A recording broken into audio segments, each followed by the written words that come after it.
அவரை கொஞ்சம் கூட பிடிக்கல. உண்மையை சொல்லு.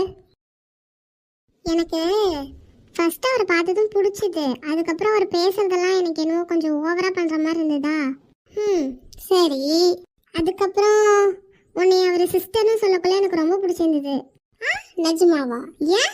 ஏன்னா நான் உன்கிட்ட சொல்லிக்கிட்டே இருப்பேன்ல, எனக்கு ஹஸ்பண்டாக வரவும் உன்னை சிஸ்டராக ஏற்றுக்கணும், நம்மளாம் அப்படியே ஒன்றா ஜாலியாக ஃபேமிலி மாதிரி இருக்கணும்னு நான் சொன்னேன்ல. புரியுது புரியுது. அடுத்து சொல்லு. அப்புறம் அவர் நான் சொன்னதும் உடனே ஹாஸ்டலில் மாற்றிக்கிட்டாரு பாரு. அவர் எதனால் மாற்றினாருன்னு தெரியல, ஆனால் எனக்காகவே மாற்றின மாதிரி இருந்துச்சா, அதனாலே எனக்கு ரொம்ப பிடிச்சிருக்குடி அவரை. அது லூசிக்கு இருக்கி உனக்காக தான் மாற்றிருக்காரு. உனக்கு எப்போ அதை புரிய போதோ மறமண்ட.